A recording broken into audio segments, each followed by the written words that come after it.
오늘은 어린이 주일이면서 교회가 창립 79주년이 된 귀한 날이기도 합니다. 새로운 은혜를 함께 나누면서 이 땅의 주인공인 어린이들과 그리고 이곳에 교회를 세워주신 하나님의 그 은혜를 깊이 생각해 보면서 하나님의 말씀을 통하여서 다시금 그 은혜를 감사하며 또 그 은혜에 감사하며 그리고 기뻐함으로 그 역사를 걸어갈 수 있는 오늘 한 날이 될 수 있기를 부탁드립니다. 어린이 주일은 1856년 미국 유니버설리스트 교회의 담임 목사님이셨던 찰스 레오나드 목사님을 통하여 시작이 되어집니다.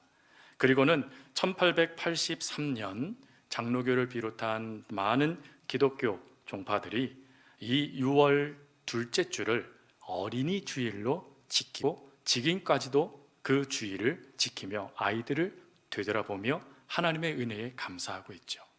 한국 교회는 일제시대 때 미국 선교사님들을 통하여 이 어린이 주일에 대한 이야기를 듣고 그것을 6월 둘째 주부터 지키기 시작합니다. 그러다가 1922년 이 대한민국에서 5월 1일을 어린이날로 지키게 되죠. 그리고 얼마 뒤 1946년에는 5월 5일로 바뀌어서 어린이날을 지키게 되어졌습니다. 그리고 교회는 1956년 5월부터 5월 첫째 주를 어린이 주일로 지키면서 이 땅의 미래, 이 땅의 가장 주인공인 어린이들의 얼마나 하나님 안에서 귀한 자들인지 어떠한 하나님의 은혜와 복이 넘치는지를 함께 이야기하며 그것을 기념하는 주일로 지키게 되어졌습니다. 그래서 저희들도 어린이 주일을 함께 또한 이렇게 지킴을 통하여서 하나님께서 귀하게 여기시는 미래의 다음 세대인 귀한 어린이들을 통하여 하나님께서 우리들에게 들려주시는 그 은혜의 말씀들을 함께 듣기를 원합니다. 특별히 오늘은 어린이 주일이면서도 교회 창립 79주년 주일이기도 하죠. 79주년 동안 하나님께서 저희 교회를 지키어 주셨고 또 앞으로도 지키어 주실 것입니다.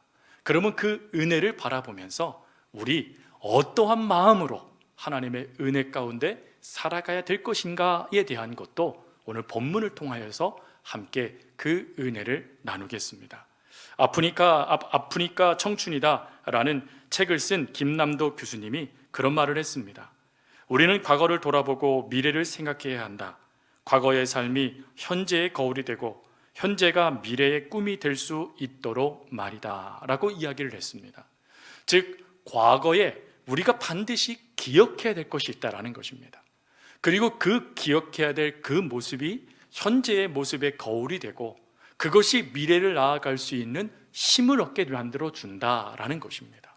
바로 우리가 기억해야 될 과거의 모습은 예수님께서 본문에서 말씀하셨던 어린 아이와 같이라는 모습입니다. 어린 아이와 같은 모습, 도대체 어떤 모습입니까? 오늘 그것을 말씀을 통해서 저희가 살피게 될 것입니다. 먼저 이 말씀을 살피기 전에 이 어린 아이의 모습에 대하여 먼저 살피기를 원합니다. 요한복음 5장 말씀에 가보면 예수님의 산상수훈 8복의 말씀이 나와요. 그리고 이 8복의 말씀이 끝나고 난 다음에 6장으로 넘어가면 우리가 너무나 귀하게 여기고 있는 오병이어의 기적의 역사가 나타나게 되어집니다. 그 오병이어의 기적의 역사가 나타나는 그 자리에 누가 등장하냐면 시몬 베드로의 동생이었던 안드레와 소년 한 명이 등장하게 되죠. 안드레는 소년의 도시락을 예수님께 드림을 통하여서 예수님은 그것을 받으시고 그리고 하늘을 향하여 축사하신 후 그 자리에 있는 모든 사람들에게 이 은혜를 나누어 주게 됩니다. 그래서 그곳에 있는 모든 사람이 배불리 먹고 12광줄이나 남았다라는 말씀이 바로 오병이어의 기적의 말씀이죠. 그런데 이 기적의 말씀에 등장한 한 소년, 이 소년의 모습을 우리는 주목해 봐야 됩니다. 이 소년이 예수님께 무엇을 드렸냐면 도시락을 드렸다라고 성경은 기록하죠. 도시락을 드리다라는 이것을 통해서 이렇게 질문할 수 있습니다. 그가 도시락을 좀 넉넉히 싸왔나 보다 라고 말이죠. 그런데 이 도시락을 가리키는 그 형태가 단수형으로 되어져 있습니다. 하나밖에 없다라는 것을 이야기하죠. 하나밖에 없는 도시락을 예수님께 드렸다라는 것입니다. 근데 예수님께 그것을 드릴 때 이 자리에 성인이 몇 명이나 있었냐면 5,000명이나 됐다라고 이야기합니다. 그리고 아이가 도시락을 싸울 정도라면 성인 중에 어떤 이는 도시락을 싸왔을 것이죠. 근데 그들이 예수님께 먹을 것을 내어놓는 것이 아니라 어린 아이가 예수님께 먹을 것을 내어놓고 있었다라는 것입니다. 왜 이런 모습이 어른들에게 나타나지 않고 이 어린 아이로 대표되는 소년에게서 나타나는 것일까요? 처음부터 없었던 모습은 아니었을 것 같습니다. 그러나 시간이 지나면서 무엇인가 우리 속에 잘못된 모습으로 그 마음들이 변형되어져 갔던 것이 아닐까 하는 생각을 가져요. 이 아이가 예수님께 드리는 그 모습에 어른들은 부끄러웠을 것 같아요. 근데 그들이 그럼에도 불구하고 자신의 것을 선뜻 왜 못 내놓지요? 그것은 그들 속에 솟아리고 있는 욕심 때문입니다. 즉 그들 속에 욕심이 거득하게 채워지게 되어지니 그 욕심의 주체인 나에게 집중하게 되더라는 거예요. 나에게 집중하게 되어지니 남이 내 눈에 들어오지 않는 것입니다. 그러다 보니 더 많이 가지려고 하고 더 많이 가지려고 하는 욕심이 끊임없이 그 자리에 가득하게 됐다라는 것입니다. 근데 그 자리가 어떤 자리였다고 말씀드렸죠? 예수님의 산상수훈 팔복에 대한 말씀을 들은 곳이에요. 하나님의 귀한 은혜의 말씀을 들은 그 자리였지만 여전히 내 것에 대한 욕심은 발동되고 있었다라는 것입니다. 근데 그러한 자리의 모습이요, 오늘 우리의 삶에는 나타나지 않을까요? 우리의 삶에도 사실 많이 나타날 거라고 생각합니다. 그 대표적인 것 중에 하나가 음식점이 아닐까 하는 생각을 가져요. 음식점, 특별히 무한리필 음식점에 가보면 이 적혀져 있는 문구 하나가 있어요. 그 문구가 무엇이냐면 저희 매장은 무한리필이므로 적당량을 자주 이용해 주세요. 음식을 남길 시 환경부담금 얼마, 이런 문구가 적혀져 있습니다. 왜 이 문구가 적혀져 있죠? 무엇 때문일까요? 네, 적당히 먹으면 적당히 자주 가서 먹으면 되는데 무한리필이라고 생각이 되어지니까 더 많이 먹고 싶은, 양껏 먹고 싶은 욕심이 발동되는 거예요. 그래서 내 한계가 있는데 내 한계를 뛰어넘어서 더 많이 담고 싶고 더 많이 먹고 싶은 욕심이 그 자리에 발동되다 보니까 내가 그것을 다 먹지 못하게 돼서 버려지게 되다라는 것입니다. 그래서 그것을 방지하고자 적당히 자주 드세요, 이거 다 당신들 겁니다 라고 적어놓고 있는 것이죠. 그러면 그런 모습이 나타나면 안 되잖아요. 그런데도 나타납니다. 여전히 욕심은 발동되더라는 것이지요. 그러면 이렇게 발동되어져 어린 아이 보기에도 부끄러운 모습이 우리 속에 나타나지 않도록, 그리고 예수님께서 본문을 통하여 어린 아이와 같이 되지 아니하면 안 된다라고 말씀하시는 그 모습을 통하여서 우리들도 모르는 사이에 변형되고 퇴색돼 버린 그 과거의 어린 아이의 마음, 그 태도는 어떤 것인가, 이것을 우리가 다시금 깨달아야 되겠다라는 것입니다. 오늘 그것을 본문 말씀을 통하여서 두 가지로 함께 살피며 그 은혜를 나누기를 원합니다. 먼저 첫 번째 마음은 받아들이는 마음이다라는 것이죠. 받아들인다. 예수님 당시 1세기에 물론 가정에서는 그 자녀들이 귀한 존재처럼 여겨졌지만 사회에서는요, 그냥 참아주는 정도, 아니 그 정도도 괜찮은 것 같아요. 그들을 부르는 말이 두 단어가 있었습니다. 한 단어는 파이디온이라는 단어이고 또 한 단어는 네피오스라는 단어예요. 근데 파이디온과 네피오스 두 단어 다 어떤 뜻을 갖고 있냐면 어린 아이라는 뜻을 갖고 있어요. 하지만 구체적으로 들어가 보면 사실 이 파이디온과 네피오스라는 단어 속에 부정적인 의미가 더 강합니다. 먼저 이 파이디온이라는 이 단어의 뜻에는 뭐가 포함되어 있냐면 종, 노예라는 단어가 포함되어져 있어요. 그러니 그 아이들이요, 그 당시 유대 사이에 사람의 숫자에 들어가지도 못하는 존재, 종과 같은 존재, 노예와 같은 존재가 바로 그 당시 아이들이 취급받고 있었던 편견이었어요. 또 네피오스라는 이 단어의 뜻은 어떤 뜻을 갖고 있냐면 미숙하다, 미련하다, 무력하다라는 뜻을 갖고 있어요. 부족하다라는 거예요. 사람 구실도 하지 못하는 연약한 존재라고 이야기하고 있었던 것이 그 당시의 문화, 그 당시의 사람들의 의식의 기준이었다라는 것입니다. 그런 삶의 평가를 받고 있는 어린 아이들이 예수님 곁으로 나오기 시작했습니다. 그랬더니 예수님의 제자들조차도 그 편견 속에 아이들의 길을 막아버려요. 그때 예수님은 이 당시의 사회의 사람들의 생각을 뒤집는 두 가지의 충격적인 말씀을 하세요. 먼저 첫 번째로는 무엇이냐면 그들을 내게로 오는 것을 막지 말라라고 말씀하시며 그들을 정중앙에 세우시는 겁니다. 에이 목사님, 정중앙에 세우는 게 뭐 대수롭습니까? 라고 생각하시겠죠. 그러나 그 당시의 문화에서 정중앙에 많은 사람들이 움집해 있는 그곳에 정중앙에 세워 그들을 인정해 주는 그 모습은 그 당시의 고관들이나 아니면 존경받는 랍비들에게만 허락됐던 모습이었다라고 합니다. 근데 그 모습을 지금 예수님이 가장 천하게 여겼던, 편견에 사로잡혔던 아이들에게 지금 보여주고 있는 거예요. 이 아이들이 여러분들보다 귀합니다 라고 지금 예수님이 행동으로 지금 이 아이들을 인정하고 계시는 것입니다. 그리고 난 다음에 예수님이 하신 말씀이 본문의 말씀이죠. 어린아이와 같지 아니하면 하나님의 나라에 갈 수 없다라는 것이에요. 이 얼마나 큰 충격적인 말씀입니까?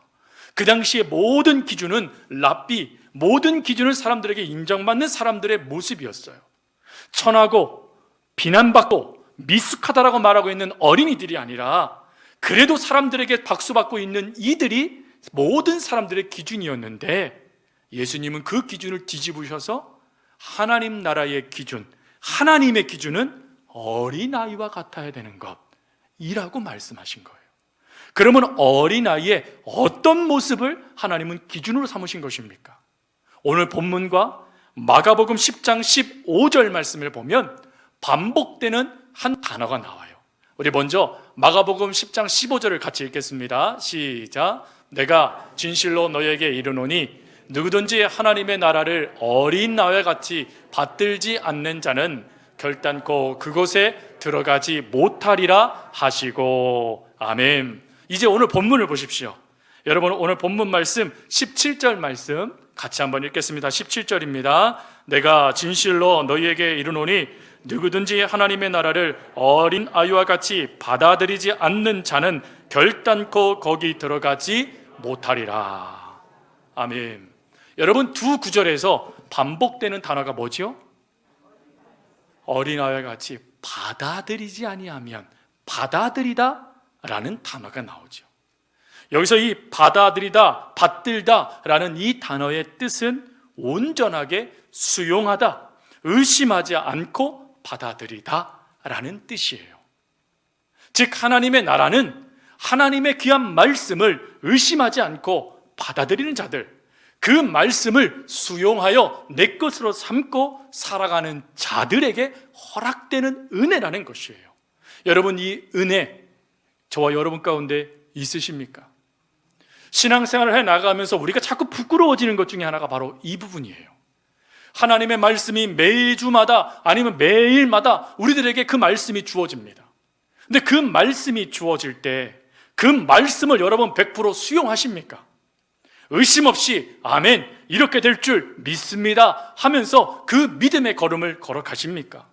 대부분은 그렇게 걸어가지만 또 많은 이들은 그 말씀에 반문하기도 하고 에이 이렇게 되지 않을 거야 하는 그런 모습 속에 하나님의 말씀을 애써 외면하는 연약함들도 나타날 수 있지 않습니까? 우리는 어느 순간부터인가 신앙도 이렇게 변질되어져 가요. 처음에 우리가 하나님을 믿고 그 믿음 안에 살아갈 때는 하나님의 말씀, 그리고 하나님의 말씀이 들려올 때 그대로 될 거라는 확신이 우리 가운데 생겨요. 그래서 그것을 붙잡고 부단히도 그 일들을 이루기 위해서 애를 쓰지요. 근데 시간이 지납니다. 한두 번 하나님께 거절받는 것 같습니다. 응답받지 못하는 것 같습니다. 말씀이 그냥 뜬금없는 구름처럼, 때로는 누군가에게만 해당되는 한정적인 모습처럼 역사되어지는 그 모습을 발견하게 될 때, 그럴 때 그럼에도 불구하고 하나님, 난 그래도 하나님 믿습니다 라고 말하고 계시는가? 라는 것이죠. 안타깝게도 우리들은 하나님의 말씀을 어느 순간부터 세상의 기준과 우리의 생각과 그리고 우리의 판단에 따라, 사람들의 평가에 따라 그 말씀을 받아들일 것인가 아니면 그 말씀을 거부할 것인가를 결정하고 있는 그 모습이 우리들의 모습이라는 거예요. 하지만 어린이들은요, 아이들은요, 부모님의 그 모든 것들을 받아들여요. 아이들이요, 여러분 아이들을 키워보셨기 때문에 다 아시잖아요. 아이들이 부모님의 어리면 어릴수록 부모님께 부모님들이 아이들에게 이야기하는 그 말을 아이들이요 마치 스폰지처럼 빨아들입니다. 그리고 그 모습 그대로를 자신의 삶에 투영시켜버려요. 왜 그럴까요? 그 부모님의 말씀을 100% 믿기 때문이죠. 그래서 그 신뢰함 가운데 끊임없이 의심 없이 그 말씀을 받아들여 그 말씀으로 그 부모님의 뜻에 따라 살아가는 모습들이 나타나는 것 아니겠습니까? 근데 이런 모습이 우리 속에 사라지고 있다는 거예요. 이러한 모습이 어느 순간부터 변질되고 있다는 것입니다. 우리는 이러한 모습의 연약함들을 요한복음 11장 말씀을 통해서도 확인해 볼 수 있어요. 요한복음 11장 말씀에 가면 마르다와 마리아 그리고 나사로가 기록되어 있는 말씀이 나오죠. 그리고 이 말씀은 나사로가 부활하는 그 은혜를 경험하는 축복된 말씀이 기록된 곳이기도 합니다. 어느 날 예수님이 계신 그곳에 그 소식을 전하는 이가 와서 사랑하는 나사로가 죽을 병에 걸렸으니 와서 좀 고쳐주세요 라는 전보를 받습니다. 그럼 예수님이 즉시 움직이시면 좋을 텐데 예수님은 말씀만 전하세요. 뭐라고요? 나사로는 죽을 병이 아니라는 거예요. 하나님의 영광을 위하여 그가 그 모든 것에서 고침받을 거다라는 말씀을 전해준 겁니다. 그것을 마르다와 마리아가 믿었어요. 자, 믿었는데 결과가 뭐죠? 죽었잖아요. 오라비가 죽었잖아요. 주님이 죽을 병이 아니라고 하셨거든요. 근데 믿었는데 죽은 거예요. 그러니 여러분, 이들 속에 어떠한 역사가 나타났을까요? 이들 속에 하나님, 예수님을 향한 믿음이 깨어져 버려요. 깨어져 버리니까 예수님이 장사 지내고 난 뒤 사흘이 되었을 때 이들이 있는 곳으로 가게 됩니다. 그럴 때 예수님이 오셨다는 소문을 듣자 마르다가 즉시 예수님께 달려가지요. 그리고 마르다가 이렇게 얘기합니다. 예수님이 여기 계셨더라면 내 오라비가 죽지 않았겠사옵나이다 라고 이야기해요. 이게 얼마나 경건한 말입니까? 원래 의미는 뭐죠? 예수님, 우리를 사랑하신다면서요. 오빠가 죽고 나서야 이제 오십니까? 라는 원망입니다. 원망. 나 예수님 믿었어요. 나 예수님 말씀 믿었단 말이에요. 그런데 이게 뭐예요, 예수님? 지금 그 뜻을 말하고 있는 거예요. 그런데 여러분, 이때 예수님이 뭐라고 말씀하시죠? 네 오라비가 살리라 말씀하세요. 마리아가 와서도 똑같이 예수님께 원망합니다. 그때 예수님이 뭐라고 말씀하시죠? 네가 믿으면 하나님의 영광을 볼 것이다. 무슨 말이에요? 이들의 믿음이 지금 깨어졌다라는 거예요. 하나님을 향한 믿음이 지금 변질되기 시작했다라는 거예요. 그래서 하나님의 말씀을 제대로 받아들이지 못하고 있었다라는 것입니다. 근데 그 생각을 다시 예수님이 교정해 주니까 마르다가 뭐라고 말하죠? 내가 믿습니다. 마리아는요, 예수님께서 말씀하시잖아요. 네가 저 돌문을 열어. 마리아가 열어요.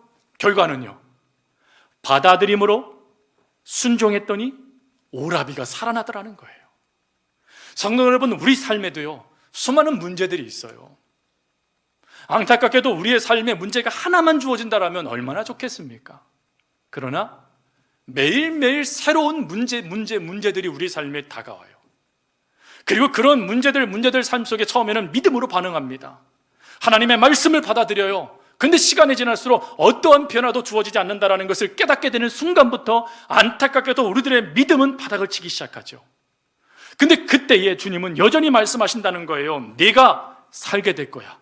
너를 통해 하나님의 영광이 나타날 거야. 하나님은 끊임없이 말씀하시지만 우리가 그 말씀을 받아들이지 못한다는 것입니다. 받아들이지 못하는 모습과 다른 모습이 요한복음 2장에 나오지요. 요한복음에는 10가지의 기적이 나타나서 이 기적을 통해서 예수님은 하나님이십니다 라는 것을 증언합니다. 그 증언 중에 첫 번째 기적이 가나 혼인잔치에 물이 변하여 포도주가 된 사건이에요. 여러분, 이 사건 가운데 제일 먼저 마리아가 하인들에게 이렇게 말하죠. 예수가 이야기하는 대로 너희들은 순종해라. 그래서 예수님이 두 가지를 이야기합니다. 첫 번째, 물 항아리에 물을 가득 채워라. 이들은 이렇게 생각했을 거예요. 손님이 또 올래나 보다. 왜요? 그 물 항아리는 발 씻을 때 쓰는 물이었거든요. 그러다 더러운 물이 아니에요. 그 당시에 깨끗한 우문물을 담아놔서 손님을 대접하는 게 그 당시의 예의였거든요. 그리고는 그 물을 연회장에게 떠다가 주랍니다. 자, 여기에서 문제가 발생돼요. 이게 가당치나 합니까? 자칫 잘못하면 잔치자리를 망치는 거예요. 자칫 잘못하면 그 주인을 통해서 네가 악한 종이구나 라고 말하며 멸시와 천대를 받을 수 있는 그런 상황인 거예요. 근데 그런 상황에 떠다 주라고 말했을 때 그 하인들이 어떻게 합니까? 수용, 의심하지 않고 받아들여 움직이죠. 역사는요, 연회장이 감탄하며 최고의 품질의 포도주다라고 말하며 기뻐하는 역사가 이루어집니다. 성경의 곳곳에 믿음의 사람들을 언급할 때마다 바로 이 모습을 언급합니다. 하나님의 역사들, 하나님의 은혜들을, 말씀을 내 생각과 내 뜻과 내 모든 것과 다르다 할지라도 설령 세상 사람들이 끝이라고 말하며 도장을 찌는 역사가 나타나도 하나님은 하나님 되심을 나타낼 수 있다는 거예요. 하나님은 하나님의 말씀의 역사들을 반드시 이룰 수 있는 하나님이시라는 것입니다. 그 하나님을 믿는 믿음이 어린 아이들에게는 온전하게 부모를 믿는 믿음이, 그 역사들이, 받아들이는 믿음 역사들이 주어지는데 우리 속에 그 모습을 우리가 놓치고 있다는 것이죠. 그래서 오늘 이 시간에 이 모습을 우리가 다시 회복해야 될 모습이라고 주님은 말씀하고 계시는 것입니다. 여러분, 하나님의 말씀 받아들일 수 있는 믿음을 달라고 기도하세요. 그 말씀을 의지할 수 있는 힘을 달라고 기도할 수 있는 저 여러분이 될 수 있길 바랍니다. 또 두 번째요, 하나님을 신뢰하는 마음이 바로 어린아이를 통해서 우리가 기억해야 될 모습이다라는 거예요. 예수님께서 칭찬하신 어린아이의 모습이 바로 이런 신뢰하는 모습이에요. 이런 말이 있습니다. 아이들의 영적인 비범함은 어린아이의 무력함에서 나온다 라는 말이 있어요. 무력함, 아무것도 알지 못하는 거예요. 여러분, 아이들이 자신이 힘이 없고 부족하고 연약하다는 걸 깨달으면 깨달을수록 누구를 의지할까요? 부모님을 의지한다는 거예요. 그래서 부모님을 찾으며 부모님만을 의지하는 모습을 철저하게 아이들이 부모에게 보여준다는 거예요. 그런데 그 아이가 자라나네요. 사춘기가 되어져요. 그럼 그때부터 부모님 찾나요? 어떠세요? 안 찾지요. 자기 마음대로 하려고 그래요. 자기가 조금 컸다고, 머리도 커졌다고, 힘도 좀 세졌다고 자기 마음대로 막 하려고 막 이리 뛰고 저리 뛰고 질풍노도의 시기를 매 심각하게 지내요. 그리고는요, 부모님의 앞에 가서 부정적인 말들을 막 쏟아내요. 왜 그럴까요? 얼마 전에 한 심리학자가 그런 말을 하시더라고요. 사춘기 아이들이 왜 부모님 앞에서 짜증을 내고 부모님 앞에서 화를 낼까? 그 이유는 그렇게 할 수 있는 이가 부모님밖에 없기 때문이랍니다. 그러면서 이런 말을 하더래요. 아이가 부모를 믿기에 부정적인 감정도 내어놓는 겁니다. 그게 은혜가 되더라고요. 여러분, 그 아이가 부모님을 믿기에 그 부정적인 감정도 내어놓으며 어머니의 사랑을 기대한다는 것이죠. 신앙생활이라고 다를까요? 여러분, 신앙생활도 신앙 사춘기가 있는 거 아십니까? 하나님을 잘 믿으면 좋은데 사춘기가 찾아와요. 그리고는 내 맘대로 살겠다라고, 내 생각대로 살겠다라고 막 이리저리 막 움직입니다. 그 모습을 사사기는 뭐라고 표현하죠? 자기 소견에 옳은 대로 행하였더라. 여러분, 이런 사춘기의 모습이 우리 가운데도 나타납니다. 그리고 그런 삶을 살아가다가 잘 되긴커녕 문제가 됩니다. 마치요 탕자의 비위의 둘째 아들처럼 다 날려먹고, 아이고 나는 이제 하나님과 아버지의 종밖에 되지 못해 하는 절망이 밀려올 때 그래도 찾아가는 곳이 어디입니까? 하나님 곁이죠. 하나님 곁으로 찾아갑니다. 그 하나님 곁으로 찾아갈 때 비로소 뭘 깨닫게 되죠? 내가 의지하고 믿어야 될 이는 하나님밖에 없구나, 이걸 깨닫게 돼요. 이 깨달음을 깨달았던 시편의 기자가요, 시편 131편 2절에 이런 고백을 했어요. 실로 내가 내 영혼으로 고요하고 평안하게 하기를 젖된 아이가 그의 어머니 품에 있음 같게 하였나니. 자기가 평안하게 있기 위한 유일한 길은 내가 의지할 유일한 부모 품밖에 없다라는 거예요. 신앙도 마찬가지예요.